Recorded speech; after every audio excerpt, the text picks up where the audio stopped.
Varicose veins కి సరైన చికిత్స కోసం సంప్రదించండి ఎవిస్ హాస్పిటల్.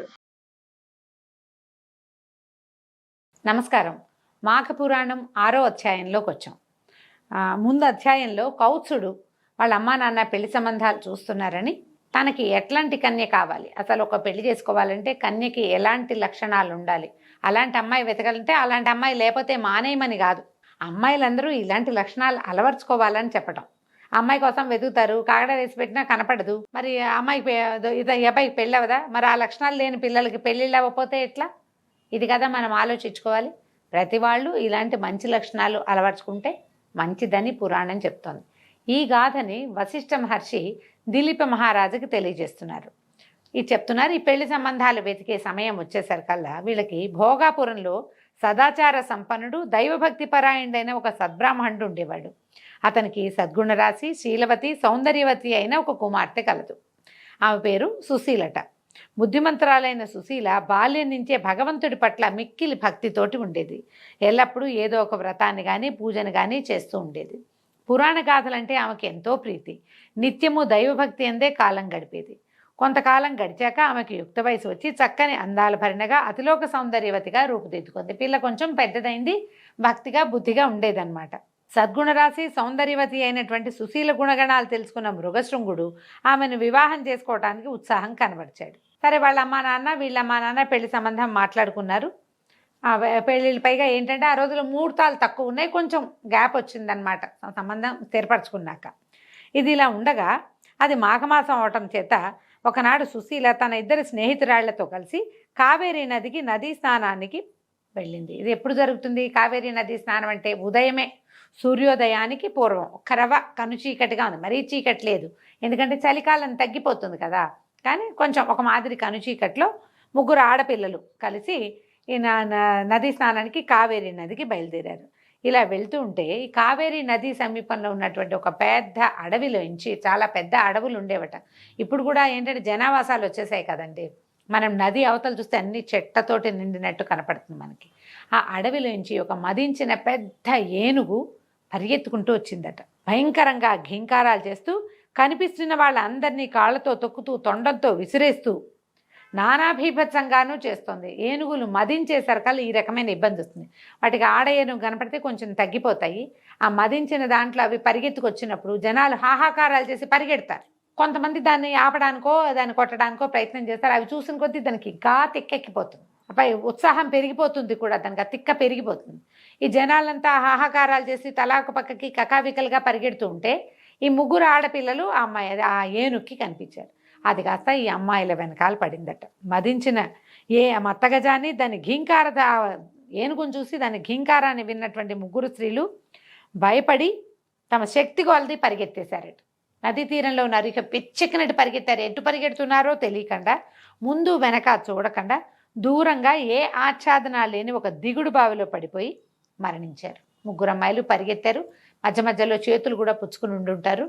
అంతా కలిసి ఆచ్ఛాదన లేని ఒక దిగుడు బావి ఉంటే బావిలోంచి దిగితే ఏమవదు, దిగితే మరణించరు. వీళ్ళు చూసుకోలేదు అది దిగచ్చని, అదని తెలియలే వాళ్ళకి. ఒక రకమైన పరుగులో ఉన్నారనమాట. బావికి కనుక పైకి ఇట్లా గోడ ఉంటే బావి తగిలి ఆగిపోయేవాళ్ళు. వీళ్ళు బావి దగ్గర ఏ గోడ లేదు, అది ఇట్లా దిగడానికి వీలుగా ఉన్నది. దిగుంటే రక్షింపబడేవాళ్ళు. దిక్కండా ఒకే పరుగు మీద వెళ్ళేసరికల్లా ఒక్కసారి దూకినట్లుగా అయిపోయి అందులో పడిపోయారు ముగ్గురు. ఆమె చాలా లోతుగా ఉంటుందట అది దిగుడు బావి. ఎన్నో వందల మెట్లు ఉన్నటువంటి ఆ బావిలో పడిపోయి అనామకంగా పాపం దిక్కు లేకుండా మరణించారు. ఎప్పుడైతే ఈ ఏనుగు ఇట్లా పరిగెత్తుకొచ్చింది, కావేరీ నదీ తీరంలో ఉన్నటువంటి ప్రజలంతా కకావికలుగా పరిగెడుతున్నారని తెలుసుకుని రాజభటులు, రాజుగారి తాలూకు సంబంధించిన కొంచెం రాజప్రతినిధులు, ఆ ప్రాంతాన్ని పాలించేటువంటి చిన్న చిన్న నాయకులు అందరూ పరుగును వచ్చారు. రాజుగారి శాలలోంచి ఒక ఆడ ఏనుగుని తీసుకొచ్చి ఈ మొగ ఏనుగు, ఈ మదించి కనపడ్డ వాళ్ళందరి వెనకాల పడుతున్న ఏనుగుకి, ఆ ఏనుగు ఇంకో ఏనుగు, మరి ఆడ ఏనుగుని చూపించారు, ఇంకొక పెద్ద ఏనుగుని చూపించారు. దాన్ని చూపించేసరికల్లా ఇది తగ్గిపోయిందనమాట. తగ్గిపోయిన ఆ ఏనుగుని బంధించి ఎవరెవరికి దెబ్బలు తగిలినాయో ఈ సంరక్షణ అంతా చేయటం మొదలుపెట్టారు. క్రైసిస్ మేనేజ్మెంట్ చేస్తారు కదా, మరి ఎవరెవరికి దెబ్బలు తగిలిన వాళ్ళు, కొంతమంది పడిపోయిన వాళ్ళు అది బురదలోకి తొక్కేసింది, కొంతమందిని తొండంతో విసిరేసింది, కొంతమంది వాళ్లే పరిగెడుతూ ఏదో పక్కకి విడిపోయి కాళ్ళు చేతులు విరక్కొట్టేసుకున్న వాళ్ళు ఉన్నారు. నానా గందరగోళంగా తయారైంది నదీ తీరం అంతా. పొద్దున్నే కదా అందరూ మాఘ స్నానాలకు వచ్చిన వాళ్ళు చాలామంది ఉన్నారు. భక్తులు, తపస్సులు, యోగులు, మునులతో పాటుగా సామాన్య ప్రజానీకం కూడా చాలా ఉన్నది. ఈ మొత్తం అదంతా ప్రోగ్రామ్ అంతా సెట్ అయ్యి చూసేసరికల్లా ఇంకా చుట్టుపక్కల వెతికితే ఎవరో చెప్పారు, ఒక ముగ్గురు అమ్మాయిల దిగుడు బాబు వైపు పరిగెత్తారు అని. ఈ లోపల ఎవరెవరి సంతానము, పిల్లలో, ఇంట్లో ఉన్న వాళ్ళు, పెద్దవాళ్ళు నది తీరానికి వచ్చారో వాళ్ళంతా వెతుక్కుంటూ వచ్చారు. ఈ వెతుకుంటున్న వాళ్ళకి దిగుడు బావిలో పడిపోయి ఉన్నటువంటి ఆ ముగ్గురు ఆడపిల్లల శరీరాలు కనిపించాయి. ఈ పైకి తెలిసేసరికి ఆ సంగతి తెలిసి వాళ్ళ తల్లిదండ్రులు బావి వద్దకు వచ్చి మృతదేహాలని పైకి తీసి దిక్కులు పిక్కటెళ్ళేలాగా ఏడటం మొదలుపెట్టారు, అయ్యో అని. మృగశృంగుడి కూడా ఈ వార్త తెలిసింది. పరుగున వచ్చాడు. మరి పెళ్లి కుదుర్చుకున్నారు. అందులో ఒక అమ్మాయి ఇతని కాబోయే భార్య. ఈ రోధిస్తున్న వాళ్ళ బంధువులు చూసి చలించిపోయాడు. ఎంత దుఃఖం వచ్చిందో అతనికి. ఆ విషాదమైన దృశ్యం చూసి చాలా హృదయం కలిచేసింది. ఎందుకు ఇట్లా జరిగింది, ఎలాగైనా వీళ్ళని బతికించాలని నిర్ణయించుకొని వాళ్ళ తల్లిదండ్రులతోటి ఏం చెప్పాడంటే, ఈ మృతదేహాల్ని ఖననం కానీ దహనం కానీ చేయదు. వీళ్ళు కన్యకలే, ముగ్గురు వివాహం కాని వాళ్ళు, ఖననమే చేస్తారు, ఏమీ చేయదు, మృతదేహాల్ని భద్రపరచండి అని చెప్పాడు. ఆయన ఎట్లాగైనా అంటే ఇంతకుముందు కొంతకాలం తపస్సు చేసి భగవంతుడిని ప్రత్యక్షం చేసుకున్న అనుభవం ఉంది కాబట్టి భగవత్ ప్రార్థన చేసి ఈ ముగ్గురు అనామకంగా అన్యాయంగా ఒట్టి పుణ్యానికి దిక్కుమాలిపోయి మరణించిన ఈ ముగ్గురు కన్యకల్ని బతికించాలని నిర్ణయం తీసుకుని తపస్సు చేయడానికి పూనుకున్నాడు ఇతను. అక్కడి నుంచి ఏం చేశాడు, ఏమి చెయ్యొద్దు, ఖననం చేయొద్దు అని చెప్పి తను కావేరీ నదిలోకి నదిలో దిగి ధ్యానం చేయటం మొదలుపెట్టాడు. ఇంతలో ఆ ఏనుగు కాస్త లొంగి వాళ్ళతో పాటు వెళ్తున్నట్టుగా ఉన్నది. మళ్ళీ పిచ్చి పట్టినట్టుగా పిచ్చిగా భీకరంగా ఘీంకారం చేసుకుంటూ ఈ నీళ్లలో తపస్సు చేసినటువంటి మృగశృంగుడి దగ్గర నీటిలోకి పరిగెత్తుకుంటూ వచ్చిందనమాట. ఈయన నీళ్లలో కూర్చున్నాడు, నీటి అడుగును కూర్చుని తపస్సు చేసుకుంటున్నాడు, ధ్యానం చేస్తున్నాడు. ఆ ఏనుగు తనని పట్టుకున్న తాళ్ళని మనుషుల్ని విదిలించేసి ఒక పెద్ద పెట్టుని పిచ్చెత్తిన దానిలాగా నీళ్లలోకి కావేరీ నదిలోకి పరిగెత్తుకుంటూ వచ్చింది. ఆ రావడం లోపల తపస్సు చేస్తున్నటువంటి మృగశృంగుడి దగ్గరకు వచ్చింది. మృగశృంగుడు చెలించలేదు, భయపడలేదు. తదేక ధ్యానంతో ధ్యానమే చేస్తూ ఉండిపోయాడు.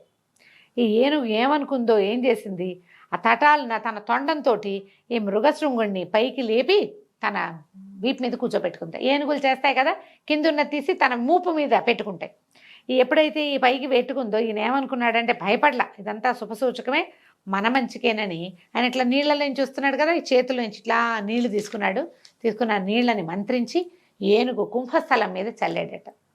ఎప్పుడైతే చల్లి అక్కడి నుంచి ఏం చేశాడు, రెండు చేతులతో ఆ ధ్యానం కళ్ళు మూసుకునే ఉన్నాడు. ఆ ఏనుగు శరీరం అంతా చేతికి అందినంత మేర నిమిరాడు. మంత్రం పునశ్చరణ చేస్తూనే ధ్యాన మంత్రం, నారాయణ మంత్రం చేస్తున్నాడు. ఆయన ఏ మంత్రం చేస్తున్నాడో మనకు పురాణంలో చెప్పబడదు, కానీ తన అనుష్ఠానంలోనే మంత్ర జపం చేసుకుంటూనే ఈ ఏనుగుని ఒళ్ళంతా నిమిరేసరికల్ అంతే ఒక్కసారి ఆ ఏనుగట ఒక అత్యద్భుతమైన దేవతగా మారిపోయిందట. ఓ సద్బ్రాహ్మణ కుమార, నీ వల్ల నాకు శాప విమోచనం కలిగింది, ధన్యురాలిని అని మృగశృంగుడికి నమస్కారం చేసింది. ఎవరు ఏమిటి అని ప్రశ్నించేసరికల్లా నేను ఒక గంధర్వాంగనని, శాపవశాత్తు ఇట్లా ఏనుగుగా మారాను, ఎంతమందినో పొట్టను పెట్టుకున్నాను, కానీ నాకు విముక్తి లభించలేదు.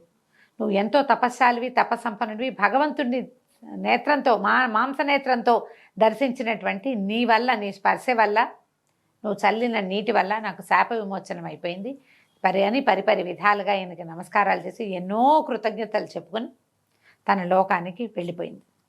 అయితే చూడండి, ఈయన మాఘ స్నానం చేయటం వల్ల ఆ నదిలో కూర్చుని తపస్సు చేస్తూ ఆ తన ధ్యాన ముద్రలో ఉన్నటువంటి తన చేతి నీరు తగిలేసరికల్లా ఈ ఏనుగుకి విముక్తి లభించింది అని చెప్తున్నారు. ఇప్పుడు చెప్తున్నారు ఋషి వశిష్ఠ మహాముని చెప్తున్నారు, దిలీప మహారాజా, మాఘ నదీ స్నానం ఎంతటి మహిమ కలదో, ఈ నదీ జలం ఒంటి మీద పడడంతో ఏనుగు శాప విమోచనం కలిగింది. ఇప్పుడు ఏనుగు నీళ్ళలోకి వెళ్ళినా శాప విమోచనం అయ్యేది, దానికి కొంచెం అంటే తిక్క తగ్గేది. కానీ ఎప్పుడైతే ఈయన అభిమంత్రించి జలాన్ని చల్లాడో దానివల్ల ఆమెకి శాప విమోచనం కూడా అయింది. మాఘమాసం నందు నదీ స్నానం ఎంతటి మహిమ కలదో తెలియటానికి ఈ నిదర్శనాలు చాలు. తర్వాత వృత్తాంతాన్ని కూడా చెప్తాను, శ్రద్ధగా వినమని చెప్పటం మొదలుపెట్టాడు. మళ్ళీ కొత్త కథ చెప్పబోతున్నాడు అనమాట. ఈ తన భార్యతో పాటు, అంటే తన కాబోయే భార్య అయినటువంటి సుశీలతో పాటు ఆమె స్నేహితురాళ్ళు ఇద్దరూ మరణిస్తే వాళ్ళని పునర్జీవితుల్ని చేయటం కోసం మన కౌత్సుడు చేస్తున్నటువంటి తపస్సు ఎలాంటి ఫలితాన్ని ఇచ్చిందో మనం వచ్చే భాగంలో తెలుసుకుందాం. సెలవు, నమస్కారం.